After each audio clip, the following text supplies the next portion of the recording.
He goes, do quartering before you're too drunk? Pace yourself, buddy. It's only fucking 10:30 at night. What are you already fucking blackout there, bud? Holy, but yeah, this quartering segment is going to be long, folks. Quartering is having a tough fucking time. Not only was AMFEST a complete and total disaster, he didn't arrange any fucking interviews. You can get this, guys. He spent $15,000 of his fans' money on this event, and he didn't arrange any interviews ahead of time. He had no guests booked, not one. He had no plan for this. It was all done last minute. He lied to his audience, claimed he was going to be on Media Row, right next to the Daily Wire, right next to Rumble's booth, Benny Johnson, all of the big names in conservative media. And instead, he wasn't even in the same room as them. He wasn't even on the same floor of the convention center as them. Let's get into our quartering segment here, guys. This is our big main event. We're going to start off with some miscellaneous quartering felts here because there were just too many disasters for quartering for us to fit it all in. So here we have, by the way, this is the roasty that quartering is risking it all to try and smash. Bro, Melanie Mack is aging out fast. She has crashed into the wall. She can still pass for young when she's in controlled lighting with filters, caked in makeup, right? But once she was exposed to lighting outside of her control and camera angles outside of her control, you start to realize how aged she actually is. Let's have a look here. And by the way, Unbinding Mars for the 50 subs, big support, and Jeremy Gondesize for a sub. Big support. Let's do it, guys. Massive segment. Let's go. Looks like her nose is broken. She looks like, whoa. Whoa. Do you know she's 10 years older than Hannah Claire? What the? Well, yeah, you could see it. She is. Hannah Claire's only 30 and Melanie Mack is 40 years old. Hurry up. But she carries herself nonsense? Like she's still 16.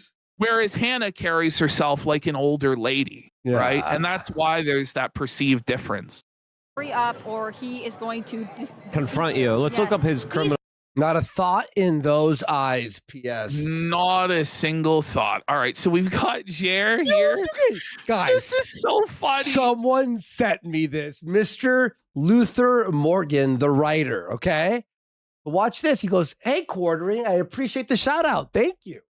Watch. So for those of you who don't know, Jeremy is now on Cameo. It's even worse, though. He's not even on real Cameo. He's on Crowder's version of Cameo. Quartering is trying to pay off his taxes one Cameo at a time. And these are basically all just humiliation rituals for him. Let's have a look at this one. This one. Watch this, folks. Hey, Luther. By the way, he starts by checking his heart rate. Look. Bro, he keeps checking his pulse all the time. When security pressed him, the first thing he did was check his pulse. I guess he's worried that his heart's going to give out at any moment and he's going to keel over and die, which I guess for him might be a genuine fear. I don't know.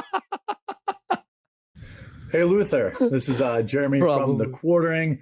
I heard that you recently self-published a book. That's actually By the really way, why does he wear a shirt in the color of diarrhea? A very light. He just loves it.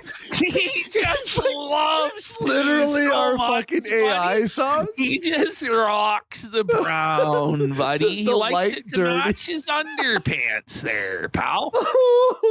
awesome. Publishing a book is something that I've always wanted to do, but have failed miserably at, mostly because I can't write. What about the Trump cookbooks? He can't write. Well, he didn't actually write the Trump cookbook. It was obviously like a ChatGPT creation. Or think well or organize my thoughts.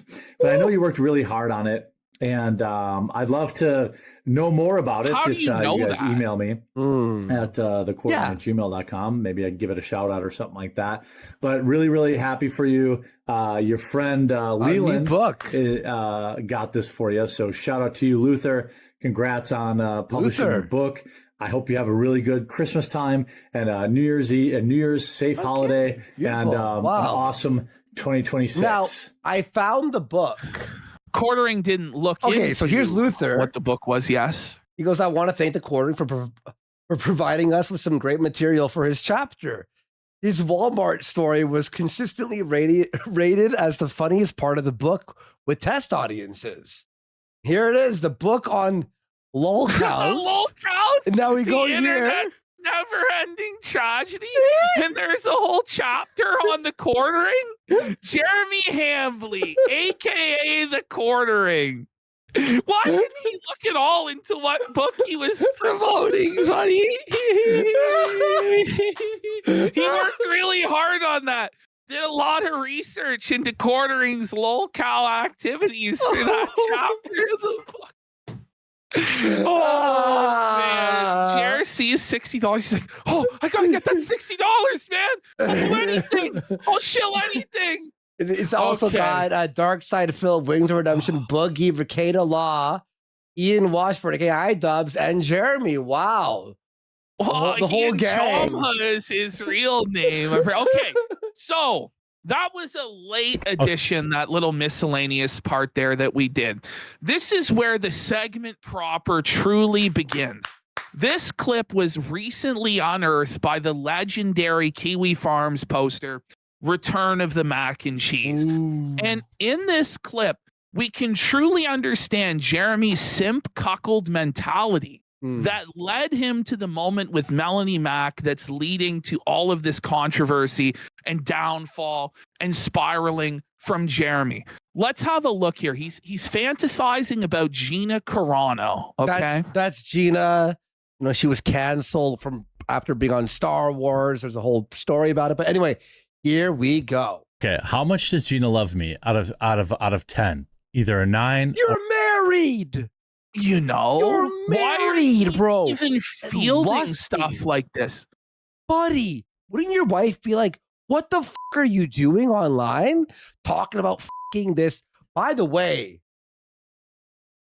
she is kind of a beast, isn't she? What is like a fucking Midwest 6? Buddy?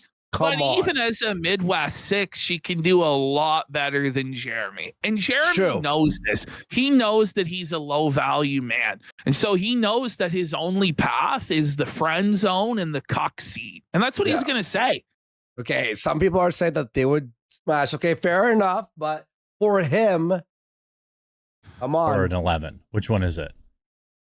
Just saying, like, I feel like Gina and I could do like a romantic 3.5 millimeter. Yes, you're correct. 3.5 millimeter. Gina and I could do an excellent on-screen romance where, like, I'm the best friend. What? I'm like the best friend. So he starts off not from a position where he's like a Chad. He picks her up off her feet. He picks her up at the bar, or he rizzes her up. He immediately is like, listen, I'm in the friend zone. I'm her best friend. So it's already just a total beta cock mentality. But this is, as we're going to find, this is his mating strategy for Melanie Mac. This is his mating strategy with women. He weasels his way in as their friend, and then he tries simping to wear them down to hope that they give him a crumb. It's pathetic. Okay.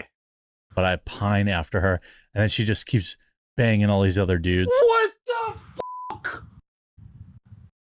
Yo, bro, Jer. Cuckold alert! Wait, Cuckold alert! Cuckold alert! Cuckold alert! What a great romance. This is Jer's fantasy, buddy. This is Jer, buddy. This is Jer's own fantasy version of how it would go down. And in it, he's friend zoned, and she's banging all sorts of other men. Shocking. But he stands by her side and holds her hand. All of these bad boys, I'm going to treat you right. One day you'll realize that you should be with me, a nice guy. Ooh, it's cringe. Oh, it's cringe. He's bro. the guy. Yeah, he's the guy who believes that the Oh. nerd gets the girl. I can be a nice guy. And then I'm like all sad. And then she like realizes that I was. Oh my god, she's covered in.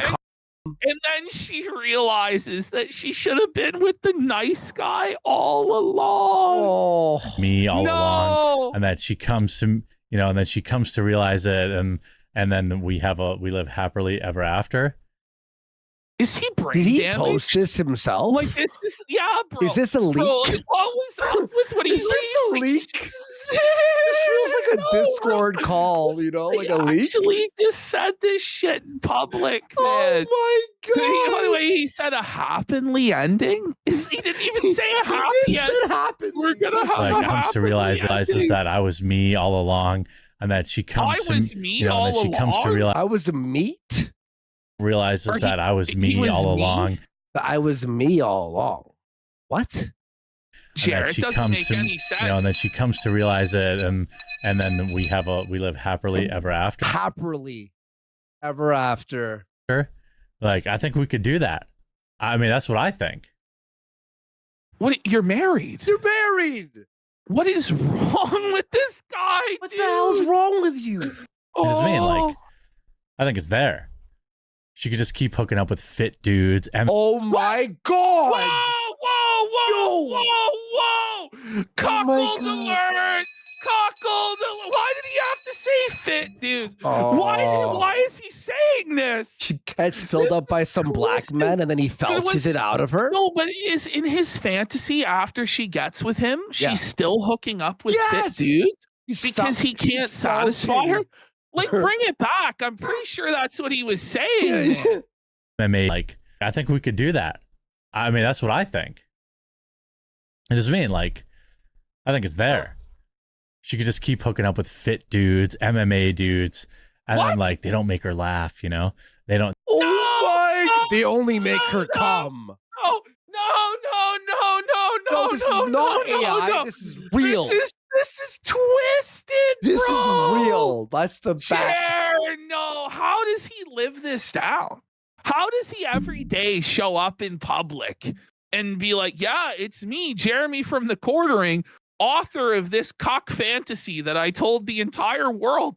Like, in his fantasy, not only does she hook up with a bunch of guys while he's in the friend zone sad, but then after they get together, she still hooks up with a bunch of fit young dudes that are MMA fighters. Guys? That's really specific to say MMA fighters.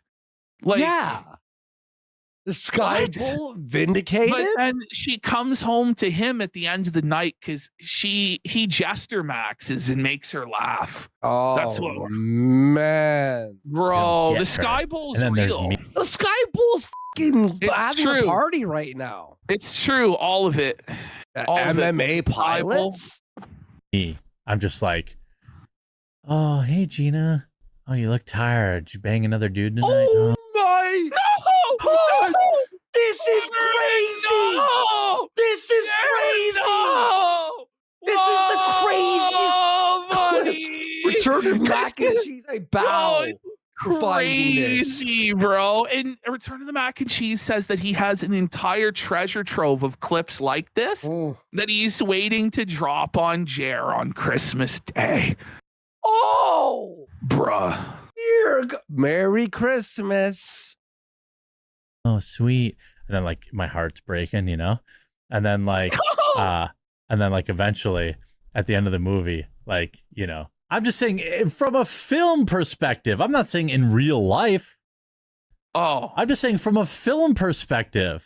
Even in real life, he couldn't be a cock. You know what I mean? Like, at least, like, he's like, well, in the film, I could do this, but I couldn't in real life. Like, the movie version of himself is a cuck, though. Yeah. So, like, the real life version is too lowly to even be the still cuck. is. His wife's in the plane fucking the Sky Bull. Bro, is this worse than the clip of him shitting his pants? Yes. I think it is. Yes. And the reason this is being played is not only because it's funny, not only because it's embarrassing, but because it really shows you the mentality of Hambly. It shows you how creepy he is, how thirsty he is, how desperate he is, and how he views wooing women, which is to entrap them in some sort of weird friendship and then wear them down into sleeping with him. Yeah. Allegedly, in our opinion, our thoughts. That's all I'm saying. We're both tied down. I'm just saying believable on camera. What? I'm actually. Can we find this interview with Gina? I want to watch this Bring interview. it back. You know what? Just play the entire thing. Let's try not to pause. Unpaused. Okay, here we go. Here we go. Don't say anything, everyone. All right, ready? Go. Okay, how much does Gina love me out of 10? Either a 9 or an 11. Which one is it? Just saying, like, I feel like Gina and I could do like a romantic 3.5 millimeter. Yes, you're correct. 3.5 millimeter. Gina and I could do an excellent on-screen romance where, like, I'm the best friend. I'm like her best friend, but I pine after her. And then she just keeps banging all these other dudes. And then I'm like all sad. And then she like realizes that I was me all along, and that she comes to, you know, and then she comes to realize it. And then we live happily ever after. Like, I think we could do that. I mean, that's what I think. I just mean, like, I think it's there. She could just keep hooking up with fit dudes, MMA dudes, and then like they don't make her laugh, you know? They don't get her. And then there's me. I'm just like, oh, hey Gina. Oh, you look tired. Did you bang another dude tonight? Oh, sweet. And then like my heart's breaking, you know? And then like eventually at the end of the movie, like, you know, I'm just saying from a film perspective. I'm not saying in real life. I'm just saying from a film perspective. Bro. That's all I'm saying. The hardest thing. You know what's funny, by the way? You know what's funny? Pause that clip. Is in his mind, he's like, look, they're fit and they're jacked and they have bigger dicks, but I'm funnier. And you go, but you're not funny. So you don't even have that like angle where you're not like funny at all. He's not charismatic in any way. He's just like a low energy, boring, unfunny creep. And ultimately, what's going on with Melanie Mack and Hannah Claire is that he's buying friends. He's buying female attention so that he can then leverage that bought friendship into potentially something more, or at least the fantasy of something more. And so it was all put on display for everyone to see. The clip heard round the world as we go into the Twitter disaster folder. The Kiwi Farms Twitter account, the official Kiwi Farms Twitter account, put out this clip following Josh Moon seeing our segment on Jer's creepy football date. Let's have a look at this, everybody. And it's pretty obvious for everybody to see what's going on here. There's no way to really deny what's going on in this clip for Jeremy. So all he can do is try and gaslight us. But if we just hold on to the rock solid truth of what's going on in this clip that we can all see, there's nothing that Jer can do to gaslight us and shake us from the truth. Let's watch. All right, here we go. And by the way, in chat, we'll read the super chats at one point. Don't worry, man. All right. Yeah. Melanie and I will be watching the football game tonight, and Hannah Claire will probably be going. Notice what he said. Melanie and I will be watching the football game tonight. Jeremy's entire defense hinges on that he was going out with the entire crew every time, the whole time. This is undisputably a lie based on the video evidence we have here, where he says, me and Melanie will be going to football tonight. Hannah Claire will probably be doing something family oriented. You see instantly, Melanie looks to Hannah and is like, please help me. Like, get me out of this situation. Somewhere family orientated. I can't watch football with you guys. You can. I would love that. Oh yeah, that would be. Wow, thanks, Melanie. I'm not Jeremy. We just Jer, when Hannah agrees to go, he immediately recoils his head back. He's clearly disappointed. He brings his head off screen to hide his eye roll. Like, it's so obvious. It's so transparent what's going on. But he's going to tell us not to believe our own lying eyes, not to believe our own understanding of interpersonal dynamics, to pretend as though we've never seen this situation happen in the real world where a girl asks her friend to go along in a creepy situation because she's creeped out by a guy. That's what he's asking us to believe. Okay. And like we said last time too, you shouldn't be like going on a quote unquote hangout date with an employee who's a female. No, even if there is nothing wrong here, right? Even if he's not actually creeping on Melanie, even he doesn't want to bang her or anything like that, the appearance of this impropriety is an embarrassment to his wife. Yeah. And it's an embarrassment to him, and it opens the door to him potentially getting sued by one of these girls, or there being a Me Too or a cancellation. It's just not smart, even if everything was on the up and up, which it really doesn't look like it is. And just remember that clip that we just saw. That's Jeremy's fantasy. Being the friend-zoned guy, the nice guy who, because he simps and it takes her, then she'll get worn down and she'll realize she is in love with me. That's what I think's going on here with him and Melanie Mack. 100%. That's it. Yeah. We just didn't know if you wanted to, but I'm great at watching sports. And by that, I mean, I'm solidly okay. Well, yeah, well, we got to figure out where we're going to go. I have a dinner place I want to go, but I got to call. Okay. You change the reservation now. That's the thing. It was a reservation for two. So, contrary to what he's going to say later, there was no plan to bring Hannah. There was no plan to bring Luke. And by the way, later on, he'll admit that him and Melanie didn't go alone to the football game, but the night before this, they were alone together. So this entire narrative that he tries to construct to defend himself, that the whole crew was with him the whole time, is completely fraudulent on the face of it, and his own words and video evidence disprove it. It's such a strange cope that he goes with. Yeah. Football game tonight, and Hannah Claire will probably be going. Yeah, see, there it is. That's I found that. Like, I remember. Help me. Okay. Football game tonight, and Hannah Claire will probably be going. Bro, come we're on. Not crazy. We're not stupid. We're not stupid. We're not dumb. We know what this is. Buddy. We've all seen this happen in the real world before. Come on. Somewhere Claire will probably be going. That's help me. Somewhere. Bro. And then she went, I'll go. Oh, I gotta So Quartering decides to weigh in on this. By the way, Quartering throughout all of this tries to keep saying over and over again, I'm not bothered. This doesn't bother me. I don't care about this. It's ridiculous on the face of it. If that's true, and nobody would believe what we all just saw with our own eyes, then why do you feel the need to address it at all? Oh my God, I can't even. Why do you feel the need to seethe about it? So here comes Jer. We're both huge fans of football and watch the game. Why are you losers this desperate for content? Oh, by the way, Hannah Claire's baby watched the Packers game with us too. Scandal. After you were forced to invite her.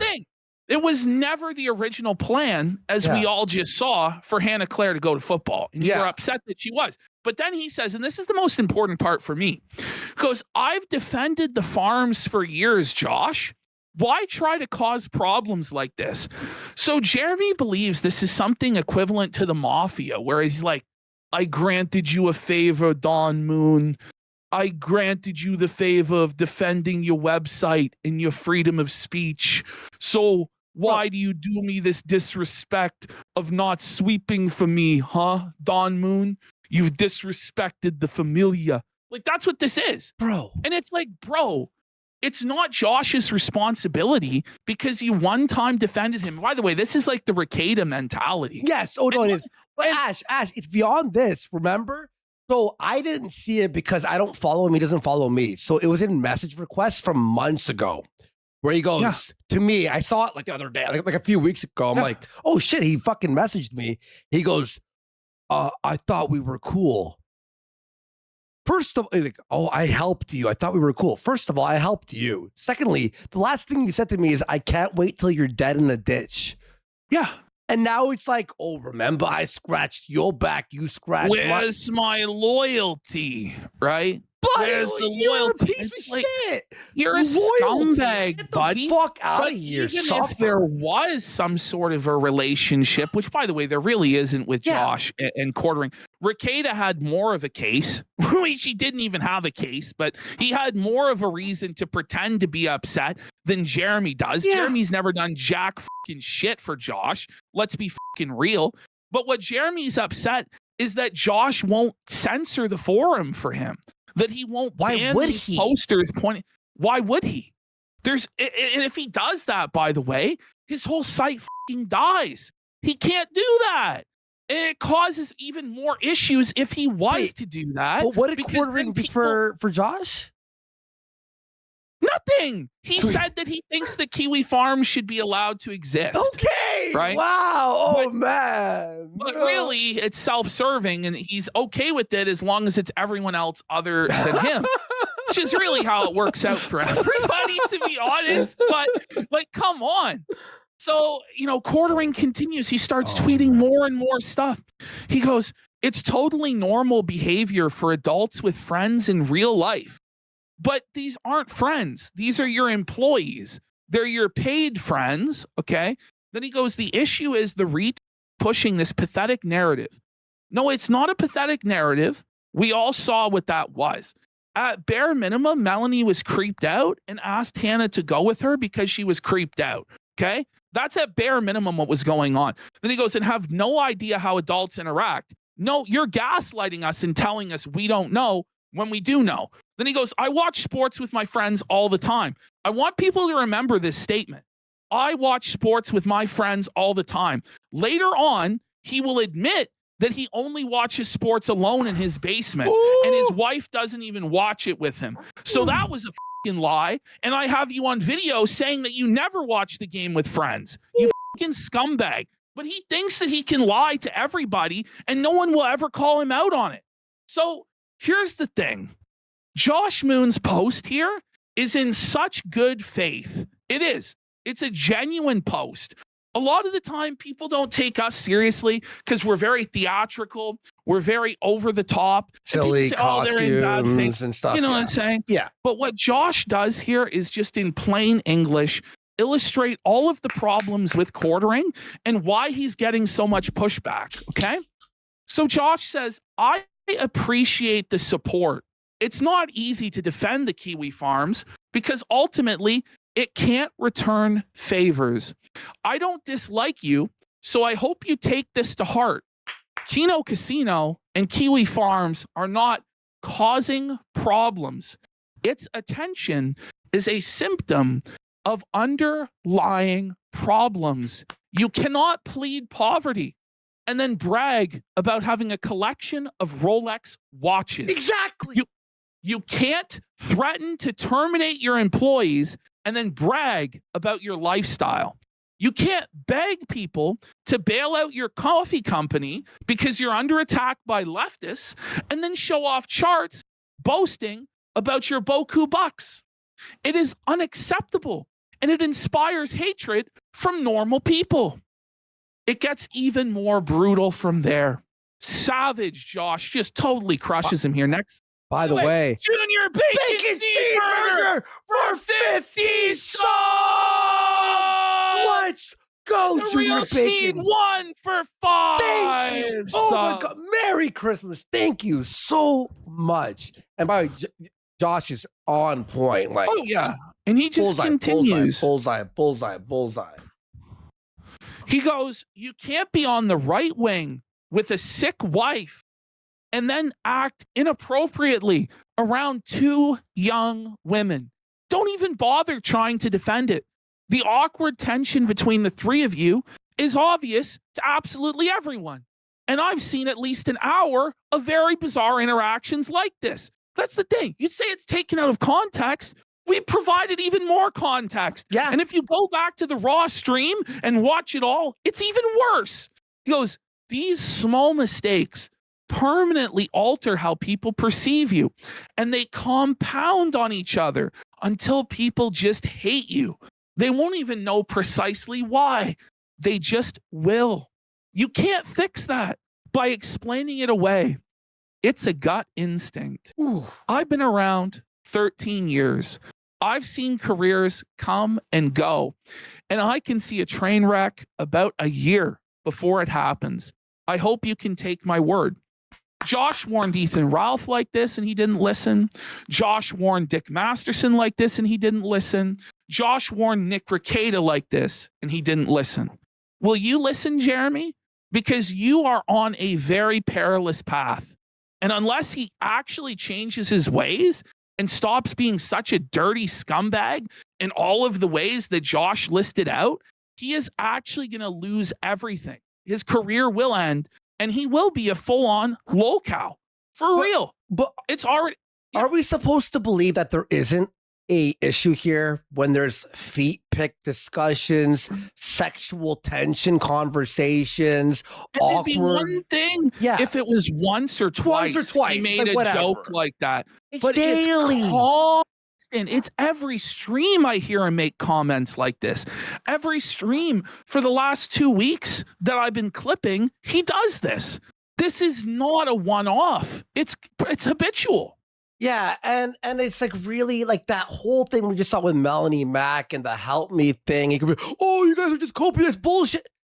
We're not stupid. This isn't like casino's wrong until proven that we're right. This is right. 100%. I don't even fucking. We're 100% right. Yes. Yeah, it's 100%. So, like in my opinion, we have more. This person says, Jeremy, that video of you circulating on Reddit trying to take Melanie out alone for dinner gave me secondhand embarrassment and major perv vibes. You're married. Kino is going to have a field day with that clip.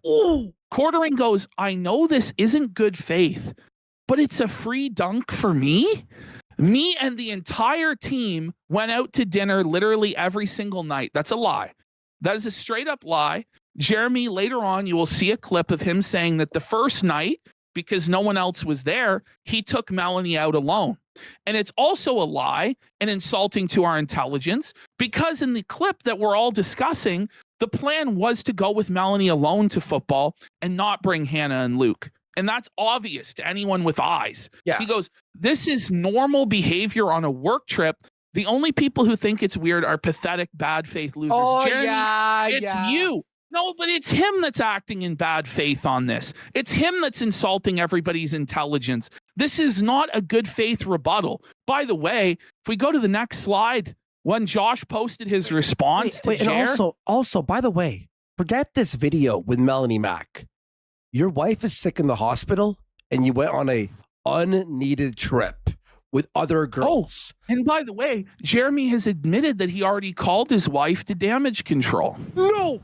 Why would he feel the need to call his wife in damage control if he truly feels like it's ridiculous on the face of it? Here he has him responding again like it was tweet after tweet after tweet. So we're both fans of football. Big fucking deal. This is the gayest controversy ever. Oh, by the way, we watched it with the entire team. Jer, the clip is right there. After we know the reason. After Hannah said, the clip is right there, buddy. The clip is right there. The original plan was for you to go with Melanie alone. Come on. Yeah. Finally, Jer deleted all of his tweets in shame. After Josh called him out, by the way. After Josh called him out, Jeremy deleted his tweets in shame and ran like a scolded dog, like a fucking bitch, because he knew he was fucking owned. And he knew Josh dropped the truth nuke on his bitch ass. With the Twitter disaster going on, let's go back in time. We're going to go back. Hold on. Where? You go back out of this folder. Oh, I see. Okay, cool. In here, right? And then we start off here. Okay. So we're talking about AMFEST, okay? This is the whole disaster of AMFEST. In order to truly comprehend how bad it really was, we have to go back to the beginning and have a look at what Jeremy promised us it would be. We have to look at his promises as to what would happen and compare it to the reality, the results that actually did happen. Yes. So here we have the first time that Jeremy mentions the possibility of going to AMFEST. Let's have a look. Yes. And we'll be doing a tally, by the way. We'll be tallying up all the lies of AMFEST. By the way. Let me lower that a little bit. Yeah, AMFEST. Am I right? By the way, I do want to shout out. I have like 75. Ash, you and I, day one, when we watched this clip a few months ago, we were like, this is the worst idea. Yes. Like last month. We were like, do not do this. Anyone with common sense would tell you it's a really, really bad idea. We were like, please don't do this. Jeremy did this last minute. He had nothing prepared. He went into it completely blind with no prep, and he did not have the financial or organizational resources available to pull this off. We're going to show you guys the difference between the real booths that Jeremy told us he would have, and he would be right there on Media Row with them, versus Jeremy's shafty booth on Grifter Row with the hotchkey sellers and the t-shirt sellers. Okay, we're going to show you guys the reality of this. It was a terrible idea from Jump Street. It was never going to make a profit. It was never going to get support. The interviews that they got were with nobody famous. They were all irrelevant fucking nobodies aside from one or two people. And the interviews that they did get with people who did have some degree of relevancy were cut short because of the nature of the event. And so nothing of value was said. But anybody could tell you that, because anytime anyone goes to these conventions, the interviews are all the same. Going back to YouTubers going to E3, like with Angry Joe in the past, it's always sucked. It's always been a bad idea. It's never been profitable. It's always just a vanity and ego thing. And it's the same thing here. And Jeremy expected his audience to foot the bill for it, pay for all of it. Well, he scammed them blind and lied. And it's time for him to be held accountable. And Ashton, remember, it was a few days after telling people about his $30,000 RC track in the backyard with a trailer that's air conditioned so he could stand on. Like, final point before we hit this clip. If Jeremy was going to do this and go to AMFEST, here's what he should have actually done. He should have went just himself, no live streams, no shows, wore a suit and tie, and tried to network with other people there. That's the only benefit to going. That's it. Oh, no, for sure. Seriously. I'm going to be real. I don't even think that would be worth it for him. Like, because this is the thing is nobody wants anything to do with him. Nobody views him in any sort of esteem. Rumble put him nowhere near their booth. He wasn't in the same room, wasn't on the same fucking floor. Okay? It's real. He has no clout. He has no motion. And it's clear from the way he was treated. 5 of these left. They're 50% off. Oh, yeah. I have 3 different, like, meme-tastic cookbooks. What are you looking at this? It's an agenda. A high school agenda. What's it called? The curled spine? Whatever. I don't know what it's called. The twirly. By the way, can you be sued for this? Like, this is like a straight up stolen meme. Apparently, when it comes to the president, you can use his likeness on anything. What about AOC? Money. She's a turkey. Like, I don't know. Which are perfect for Christmas. And by the way, wasn't he shitting on Trump also? And then he's trying to sell the books? He said Trump was ruining the economy and making everything more expensive. As he's shilling the Trump cookbooks. Like, by the way, Jeremy's pivoting now away from politics. I hate to spoil it, but his plan is to make the live show focused entirely on like celebrity gossip and entertainment, which honestly is the correct move for him. Yeah. Because he's basically believes the MAGA train is over, the gravy train is done, and he needs to pivot his grift. Come on. Well, it is. Well, it's done for him, not for other people. Like, other people are handling it. The recipes they're all full color. The recipes are delicious. It's in full color. I hope. Wow, guys, it's in color. Okay. Okay. By the way, we can see that it's in color, unless we're color blind or blind or some shit. In which case, it wouldn't really matter now, would it? It's in full color. And they're full of memes. Oh my God, look at this. Your stale 10-year-old Pepe meme, sir. It's got. Look at the memes, Look guys. at the meme. Like, come on, dude. The memes. If you're looking for a Christmas gift, I have like 70 of each one left. My wife and I are going to ship them all before. How much AI do you think was used for those books? 100%. There was no effort put into any of that. The all slop. book was fucking That AI. was either outsourced to a fucking Indian or it was AI. Straight up. For her surgery, you'll be helping us offset the cost for her surgery by picking them up. You're a millionaire. What a shameless fucking grift to put the responsibility for your wife's health at your audience's feet and guilt trip them before Christmas that you may not be able to afford the surgery for your wife unless they buy a fucking cookbook. Have some fucking dignity, Jer. That's fucking pathetic, dude. What's wrong with you? He's a millionaire. If we don't buy the books, does your wife die? Is it That's basically the implication, right? All the surgery, we have to offset the cost, guys. So you better buy my book. Don't use your wife's illness as a closing tactic. That's slimy. Even Jordan Belfort would puke at that, you fucking worm. Imagine Ash and I came here live and we were like, we need 100 subs to pay for our surgery.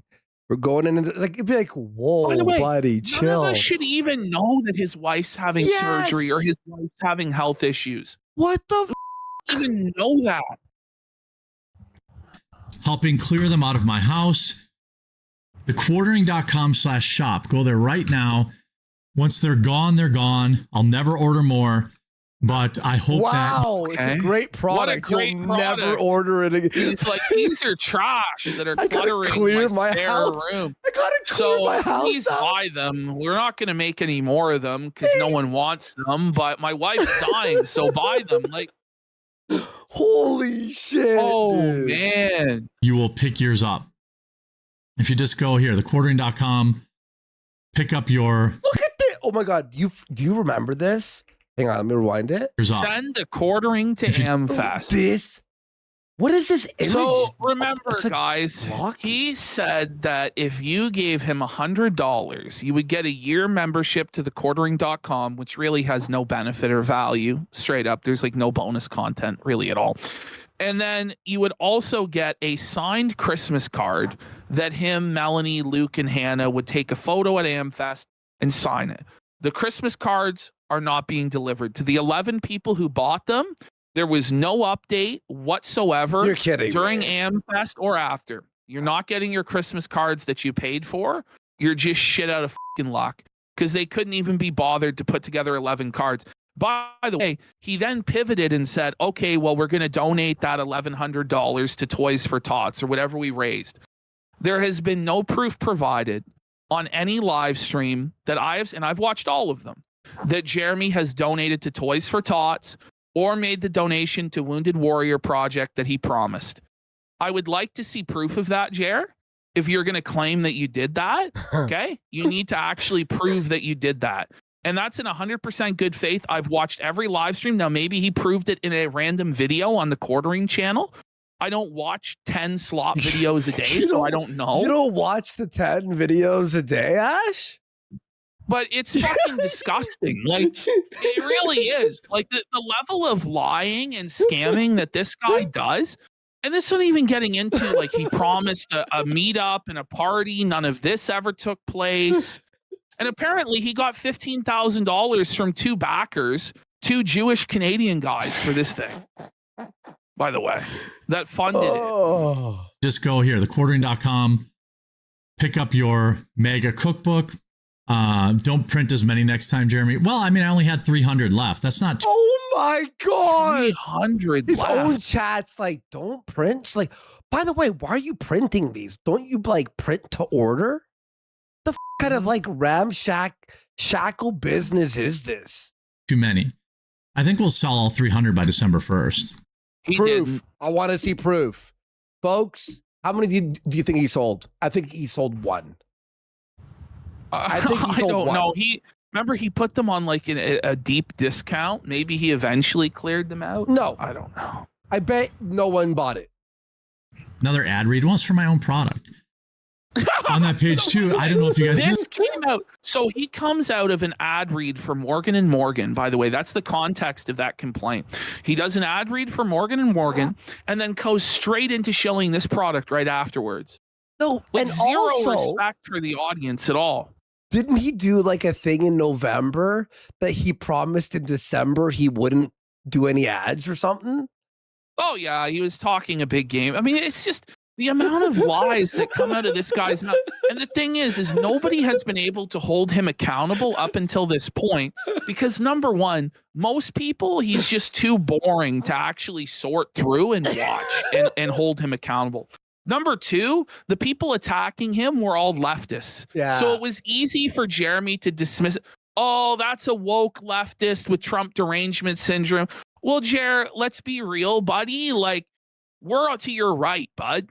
So you can't dismiss us in that same way. Yeah. You are getting felted, buddy, as you should have been a long, long time ago, bud. Call us the woke right, the sleepy Oh, right. I'm sure that's what it'll be. Yeah. I made a kind of a big soft announcement yesterday. The entire team is trying to go to AMFEST so we can. So he, by the way, planned this without even asking them. Like he No. he Wait, thought he of says this. the entire team is trying to go to AMFEST. No, they're not. Like they didn't want to go. And we know that. We saw the clip of Mel and Hannah. They didn't want to go. They were trying to get out of Hannah it. just had a Mel baby. was talking. Yes. Mel's talking about kidney stones. Hannah just had a baby. You're totally lying. The only member of the crew who was actually going was Luke. And he had an actual reason to be there because he actually has been in this industry for 20 years and he has networking connections with a lot of the people there. Okay. That's me, Hannah Claire, Melanie Mack, and Luke Rodowski. Okay. I bought all the microphones and the remote. So he's already bought all of the equipment. Why do you need the 15,000 again? Yeah. Just saying. Look, I'm sorry, but when you buy Rolexes, you can no longer ask for money. That's the rule, right? That's like an unwritten rule. When you start buying a Rolex collection, you are no longer allowed to be like, I need to raise money for these. No, sorry. No. Broadcasting equipment, the plane tickets, and the hotel. So he claims that he bought all this great broadcasting equipment. He brought no lights. He had no lights at all. Yeah. For his setup. Well, and his mic sucked. The mics were terrible. The Rodecaster was shit. The quality was awful. He cheaped out completely on the equipment. He didn't hire a person to set everything up. So he embarrassingly had to set everything up himself. Well, everyone else had crews doing it because he is like a cheapo. I don't know. Well, It's he wild. made Hannah do it with a baby strapped to her chest. Yeah, no, that's right. That's right. We saw that last time. Came to about $14,000 for the team to go there. So you spent already the 14 grand on the hotel rooms, on the flights, on the audio equipment, the visual equipment. Now, mind you, who knows what's true and what's not? Because all of this got contradicted at various points where he was like, oh, well, Hannah hasn't booked her ticket yet. Oh, well, Luke doesn't have his flight yet. Oh, well, I don't know. I haven't done the banners yet. And it was like constant weird, like flip-flops on, does he have the security or does he not for the meetup and all this? But he's already, according to him, spent the money. So why does he need your money to do it? It's apparently all paid for. This is pure greed. The story changed 500. And by the way, he's like, oh, I bought the tickets for my, and then smash cut to Luke never got any ticket money, right? Yeah. Didn't that happen like last week? Yeah, Luke didn't end up getting his flight paid for because Jer said, well, I thought you already had made arrangements. And he didn't get his hotel room. Yeah. He didn't get his hotel room paid for either, by the way. What a scumbag. And I'm hoping if you want to help with that, you can still go to thequartering.com. $15 to $5,000. What? He was asking $5,000 in that somebody could co-host the show if they gave him $5,000. How? Oh man. Meanwhile, he has gays for groomers on for free. Crazy. Go to thequartering.com/AMFEST or shop, and you can get either a custom shout out. By the way, shout out. So the viewers aren't doing enough. They already have Rumble Premium through your code. They have a quartering.com membership. They had a YouTube membership. They super chat to the show. They buy memberships. They what else do they have to do? They watch your ad reads. They buy your coffee, but it's not enough. You're not making enough money already off of the huge revenue streams that allegedly you have to where the audience now has to fork out a measly $15,000. And by the way, to actually go to AMFEST and do it right, like Daily Wire does or Rumble does, costs hundreds of thousands of dollars, Jer. They have a dedicated staff, high-level equipment. Like, brother, you are at the kiddie pool and trying to pretend like you're at the big boy table. It's pathetic. It's pathetic. And a signed Christmas card signed by all of us. This never was delivered. Or you can get a shout out, a signed card, and no, and then you want to make none of this one was card delivered and photocopy the card.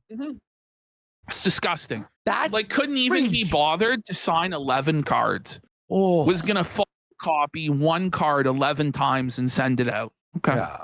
An annual membership to our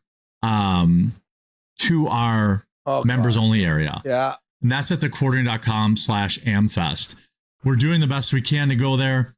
We'll be there. What do you mean you're doing the best? You said that you already will. We got the equipment already. We got the what? I think it's going to be great. And I think we'll be one of the only kind of truly independent news people there. Yo, what a ridiculous thing to say. That's actually nuts to say that. Independent news. But he acts like being independent is like he's better than Daily Wire or any of these guys. But by the way, if you truly were an independent truth, you wouldn't even want to be at this event anyway. Yeah. Like you wouldn't want to be a part of it because it's the establishment and they're all crooked as fuck and they're all liars and grifters and fucking charlatans and evil people that make backdoor deals to keep themselves in power and lying media heads. Like you wouldn't even want to be there if you truly are an independent voice speaking up for the people. But he's desperate. What this whole thing is he's desperate to be perceived as on the level of the Daily Wire. That's what this is. Yeah. Or on the level of Tim Pool, on the level of the big boys. And look at me, I'm a big deal. But you're not a big deal. You don't have what they have. You're not ever going to have what they're going to have. And it's pathetic for you to even try. And what you did was you embarrassed yourself and embarrassed your brand and devalued it. Anyone who was at that event and saw your rinky-dink, pathetic booth down on Grifters Row does not think you're a big deal. When they saw you hawking your own fucking setup up, moving in your own boxes, moving in your own coffee, having to set up your own setup and tear it down, nobody thought you were a big deal. They thought you were a fucking schlub, Jer, because you are.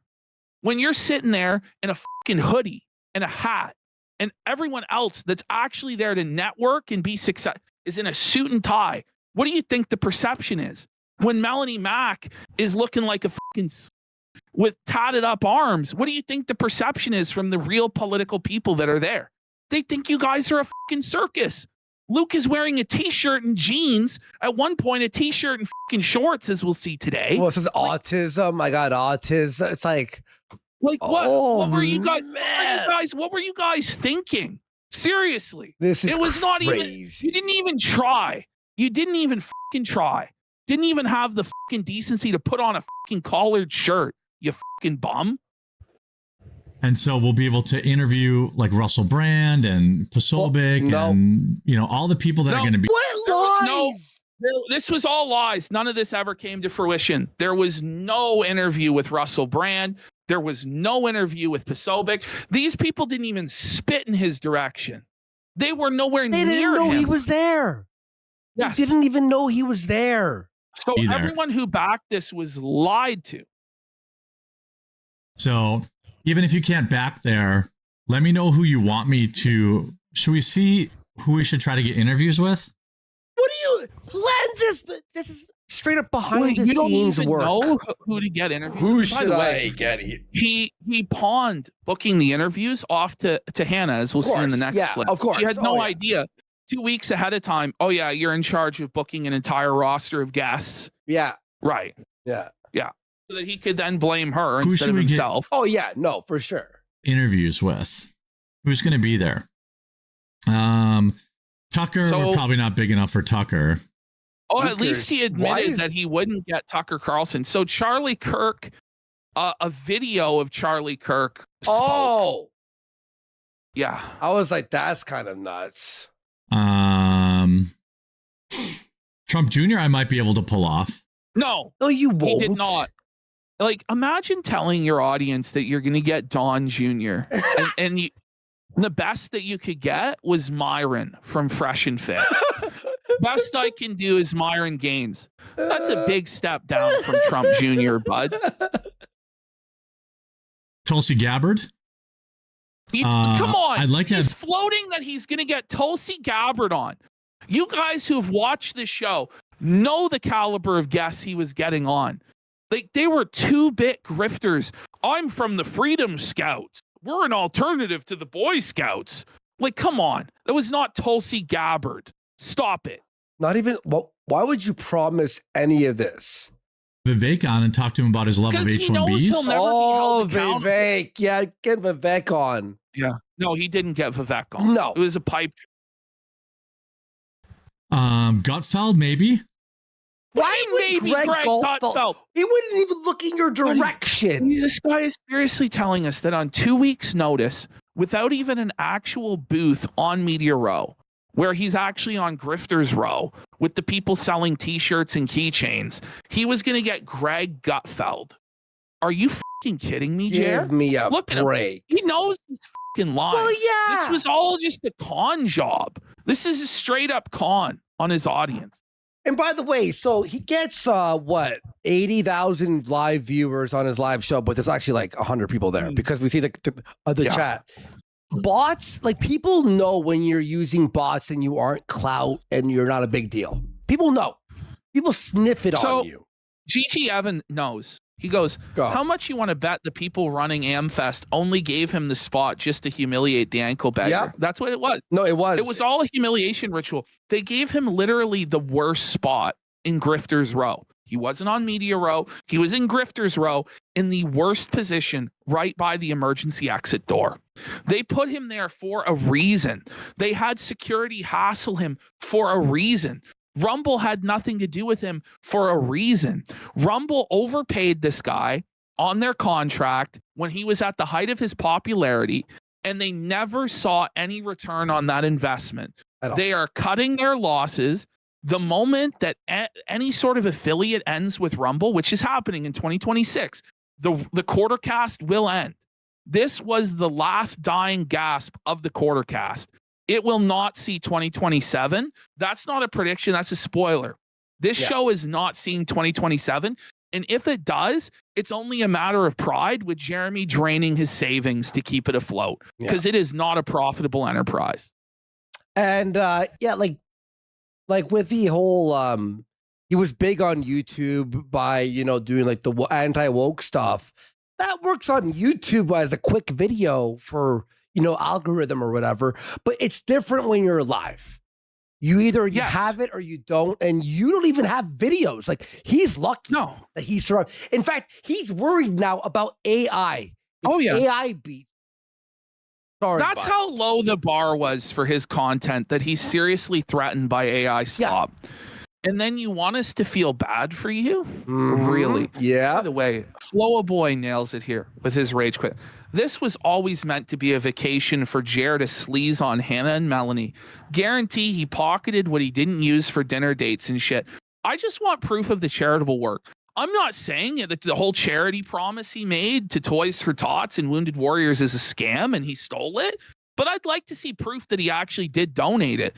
If you're going to make these claims, you have to prove it. By the way, we got conspiracy of everything. for 25 subs. Let's go! Big support. Thank you so much. Ash, here's what he's doing here. He, in his mind, thinks he's a big deal, right? So in his mind, these promises are actually true in his mind. But then I think he really did find out he had no connections. Yeah. He had no motion. He had no clout. He's done. Yeah. Nobody ever liked him, by the way. No. People may have tolerated him because he had money and they thought there was a potential to fleece this mark of his money by having some sort of a relationship with him because he pays people for friendship.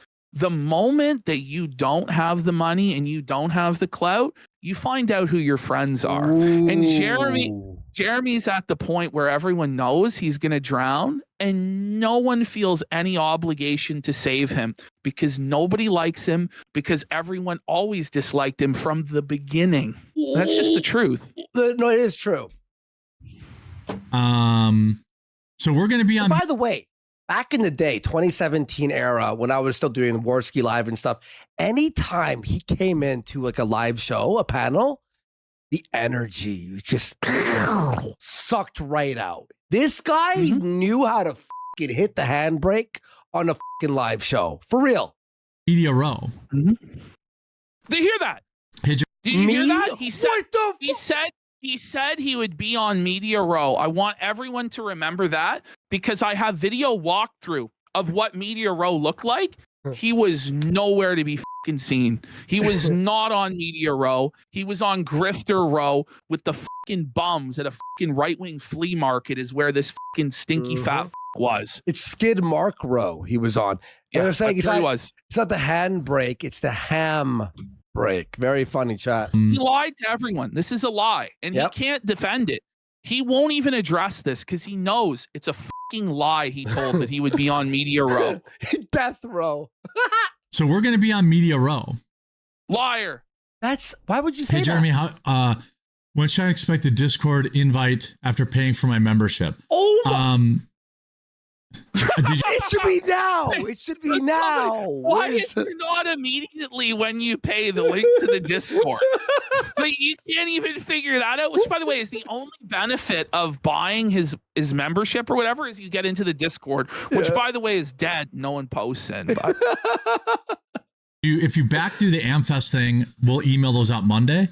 If you signed up normally, then you just log in and you should have the option to connect. If you back through the AMFEST thing, I'll send those out Monday.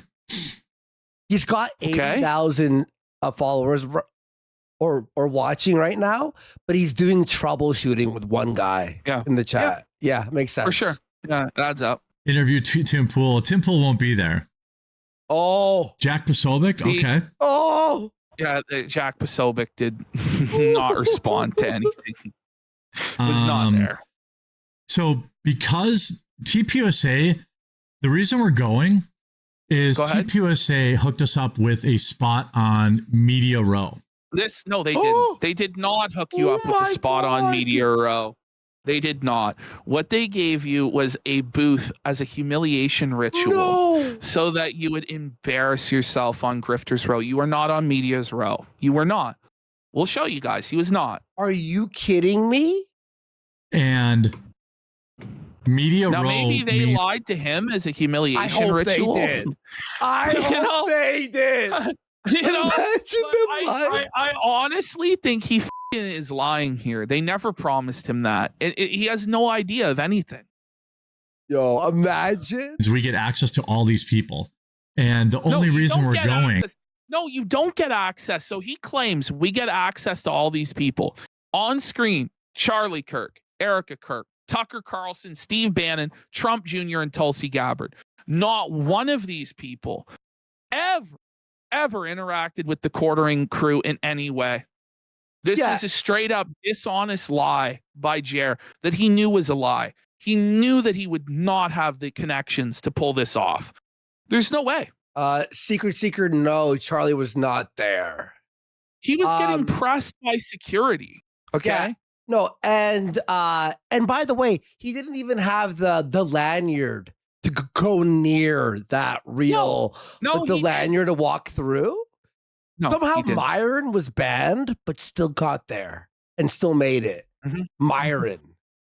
I mean, well, I always wanted to go, but that spot on Media Row is like $15,000. And I don't know if this is going to make people mad, but they gave us an incredible deal on it. I'll just say. My God. So wait, you still paid? What the fuck? Wait, he paid? Wait, he paid? He paid. Got a They deal. didn't give it to him. He paid. Alert. He paid. They gave him the same deal that they give everybody. This guy lost tens of thousands of dollars on this. He had to have.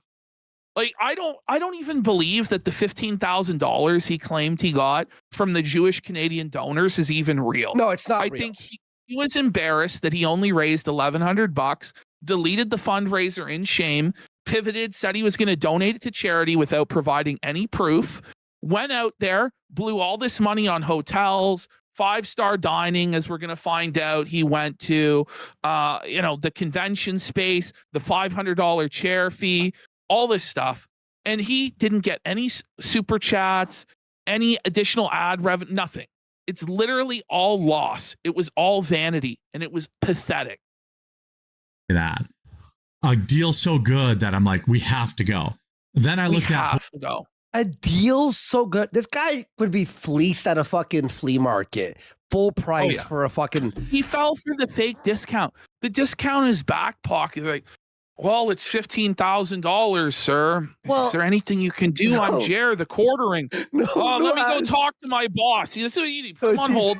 Let me talk to my boss. Oh, geez, man, I'm really fighting with my boss right now to get you this discount. No, I'm going to tell you what happened. They didn't even have any more room. But they're like, can we move some shit? Can we move the pile of chairs and make a spot for what? That's why. They overbooked it. Yeah, they overbooked it. And security sold it was there, right?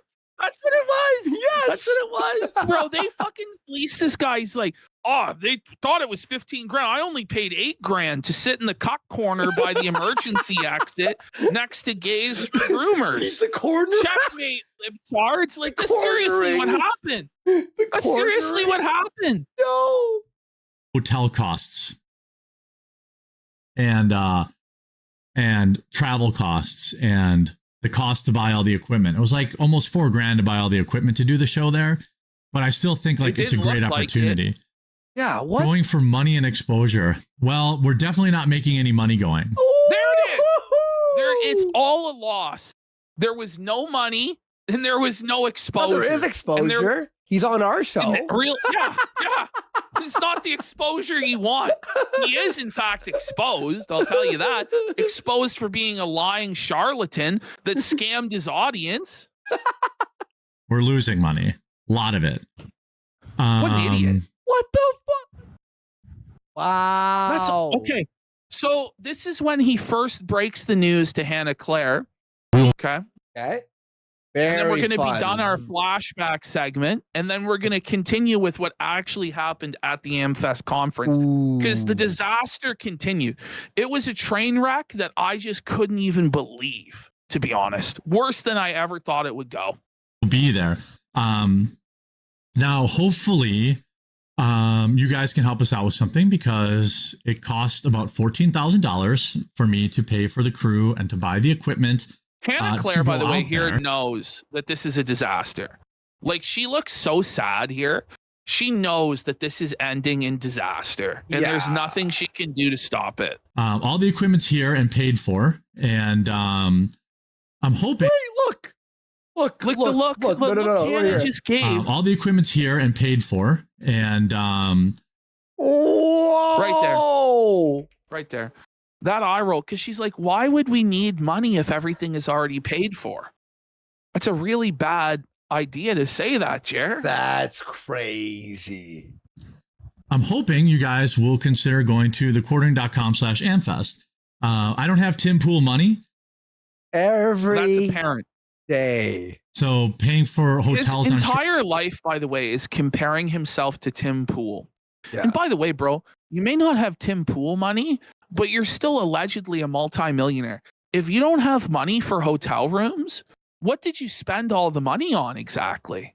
You're seriously trying to tell us you don't have money for hotel rooms, unless your audience gives you this money. Okay. Even though you've already paid for them. Okay. Short notice in Phoenix. I mean, I'll just be honest, the hotels were $6,000.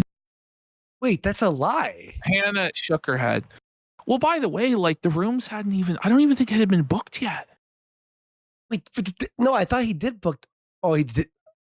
Are you sure? Well, because the room for Luke was never booked. Luke never got a room. That's true. That's true. for. Yeah, for sure. We know that. So That's true, we're yeah. meant to believe that between Jer, Hannah, and Melanie Mack, each of them was over $2,000 in hotels. Now, Jer later said on the day he was first there that it was $700 a night for their hotel room.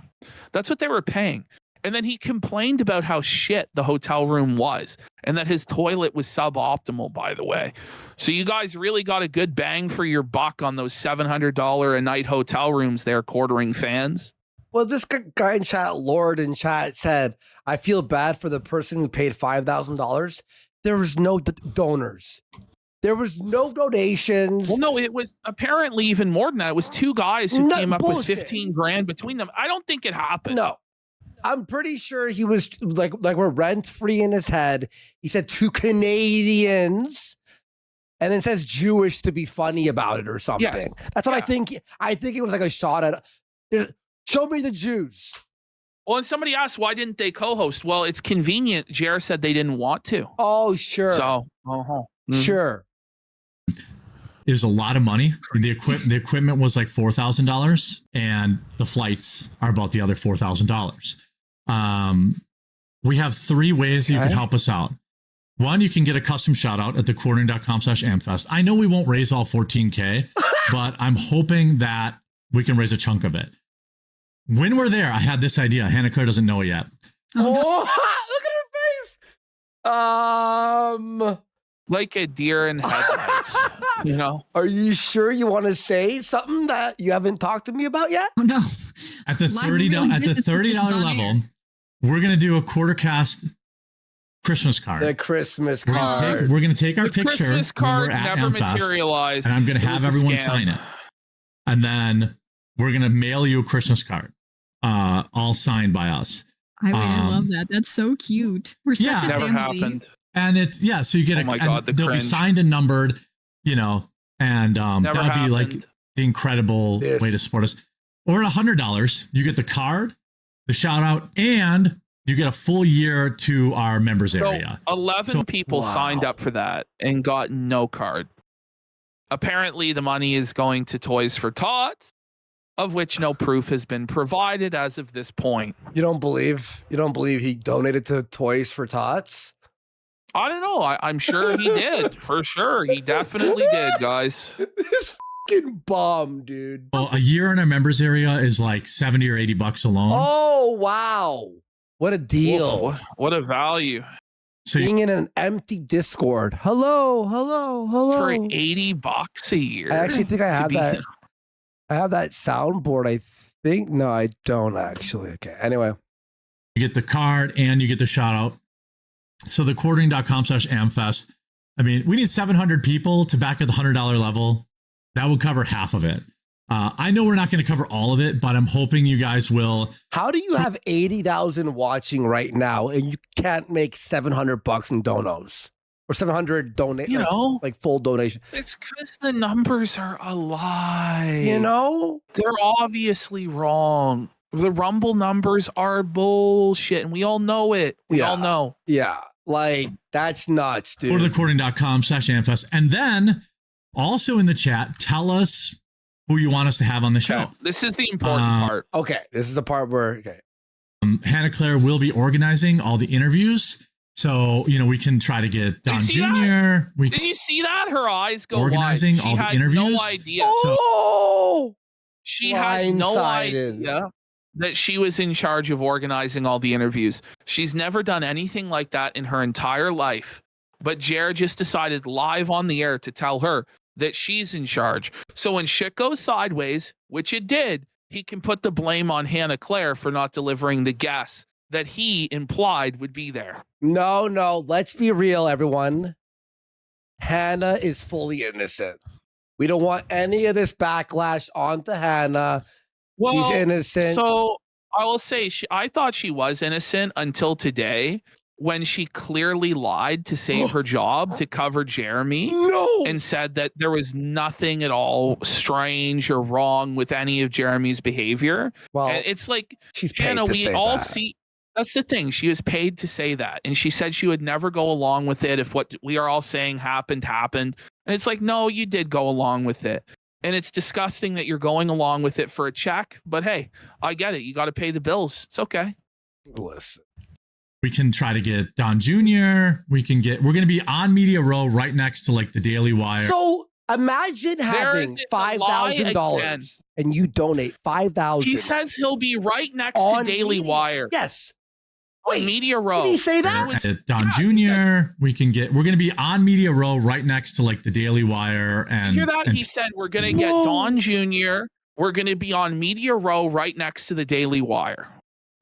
Okay, that's legally a scam now. So we're like, we're gonna be able to get like Russell Brand. We're gonna be able to get Russell Brand. It wasn't we might get Russell Brand. It was we're gonna be able to get Russell Brand. So they did not get Russell Brand. If I donate 5,000, do I have a refund if it's a lie? You know what I mean? Don Jr., whoever you want to get it, email me at the Quartering at Gmail. Whoever you want. Whoever you want, like pick a name out of the hat. Like, if you're already a Discord member, then you could just get the card, the shout out. Which never was delivered upon. They're interrupting Hannah. Oh, I was interrupting Hannah Claire's flow. Oh, that's from earlier today. So get Lindsey Graham on the show. So much, don't worry about it. If Lindsey Graham is there, I'll tell you this right now. If we raise all 14,000, which again, I know it's Christmas, the times I'm being very realistic. If we raise even half, I'll be very, very happy. But if we raise all 14,000 and Lindsey Graham is there, I will personally ask him about his ladybugs to his face on camera. So I'll ask him about. He never encountered Lindsey Graham in any way. Lindsey Graham was nowhere near Quartering. He had no access to him, let alone be able to press him. This was a lie. Okay. Yep. Lindsey Graham. It's Lindsey Graham's ladybugs, right? I disavow all of this. You can watch me just die of embarrassment and shame, And that's what actually happened. We watched Hannah Claire at AMFEST, the biggest opportunity of her career, die in shame and embarrassment as Jer and everyone around her were complete clowns doing a circus routine. Yeah. Won't do it in front of any of the girls. I will ask him like privately. Privately on camera though. Yeah. So work out the logistics. Along with all Con Inc. Okay, think about this.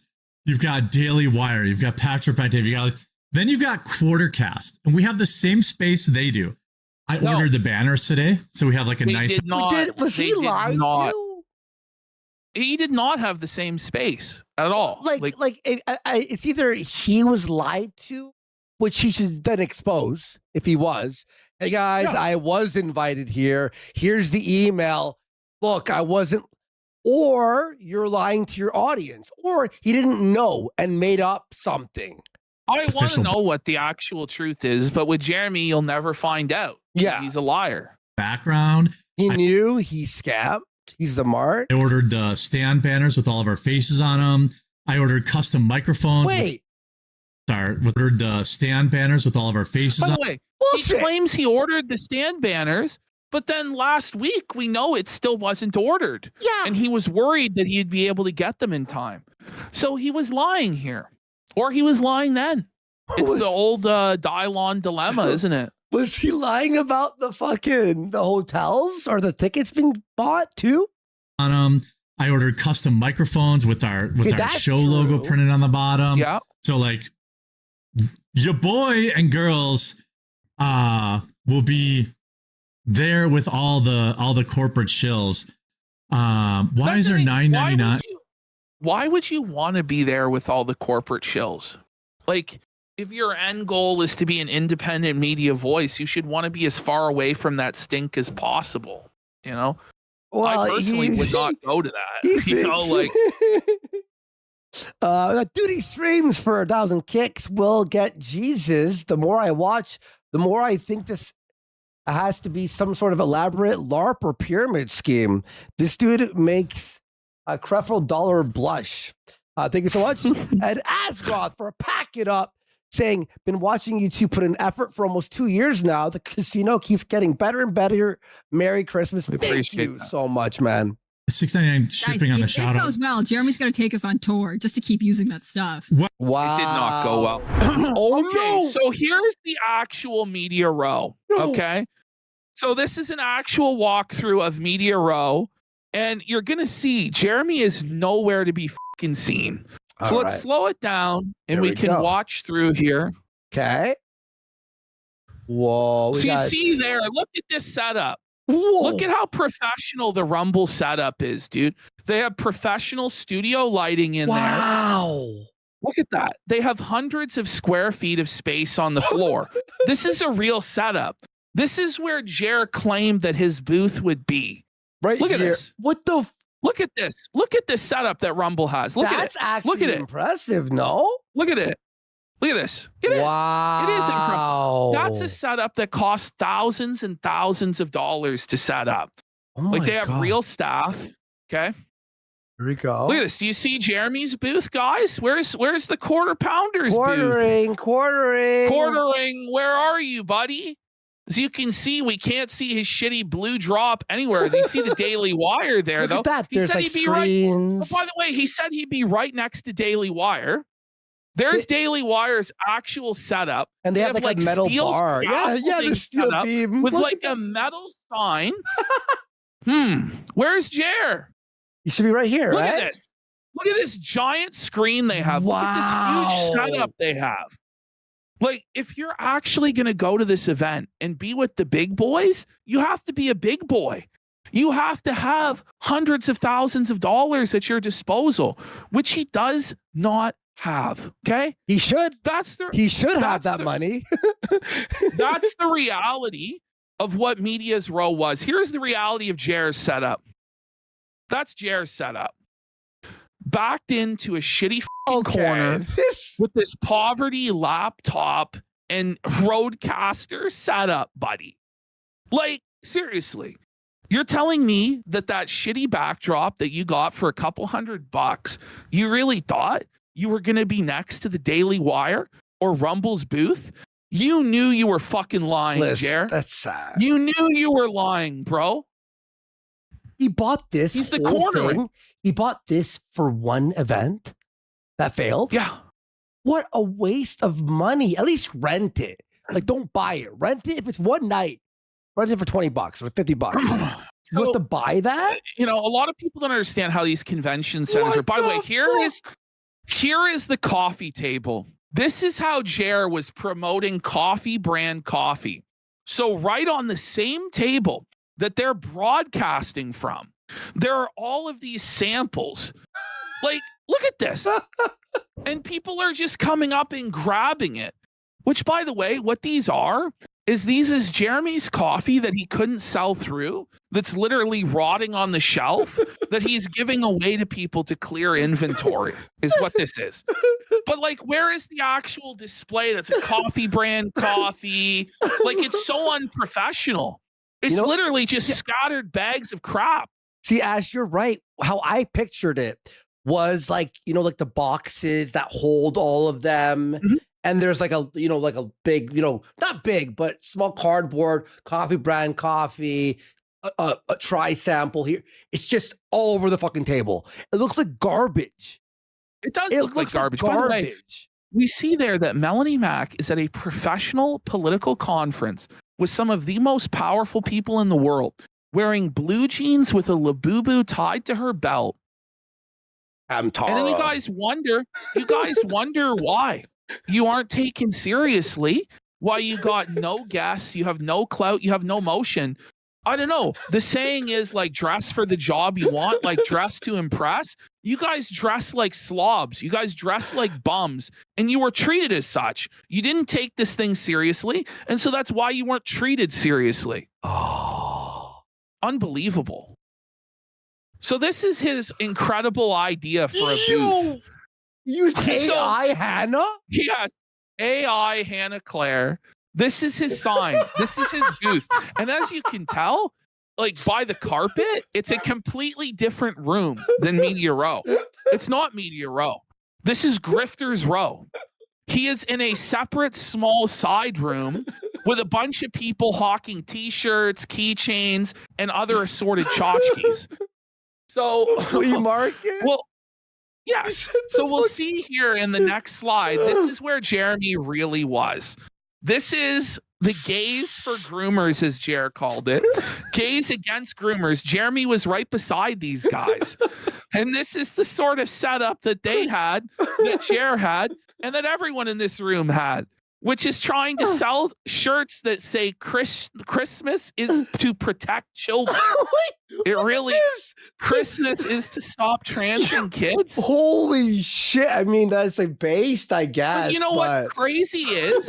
This is better than Jeremy's booth. It's way more professional and better set up than just random assorted coffees on the table.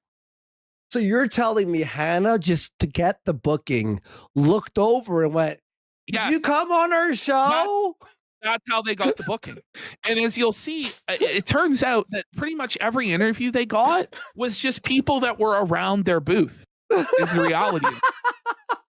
Okay. Location. Here were the comments that he received on Rumble last night after his Twitter meltdown, which he banned a ton of people and deleted a bunch of comments before I got there. But we have Blue Velvet Cake says, how much are you paying Melanie Mac to suck?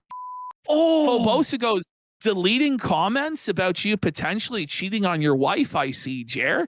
Why are you trying to take Mel out to dinner one-on-one? Why didn't you invite the other two? Looks like you're abusing your position as employer to me. Big Baby Dick says, wow, the Quartering has almost zero pull for guests, even when they're in a room swimming with potential. Mostly anti-gay grifters, sad. Lurking Catfish just says gay. I mean, and look at this. It's all thumbs up, 10 thumbs up, 1 thumbs down, 15 thumbs up. Like, it's like, wow. Yeah, Jared's getting ratioed by his own audience. God. This is... Here you go. This guy, the quarter plundering, rather, needs to be sued for sexual harassment of his employees. Wow, so the Quartering is actually cheating on his injured, incapacitated wife he abandoned? What a big, fat, pig shit grifter. Then DeYoung says Myron is so popular that comments had to be shut down. I don't think that's why the comments are being shut down. And then we got another comment. It's so obvious that Melanie must dig through the blubber fat folds and flesh ravines to get to the quarter hog to suck off. Ew. Alleged in their opinion. But I keep saying that, so...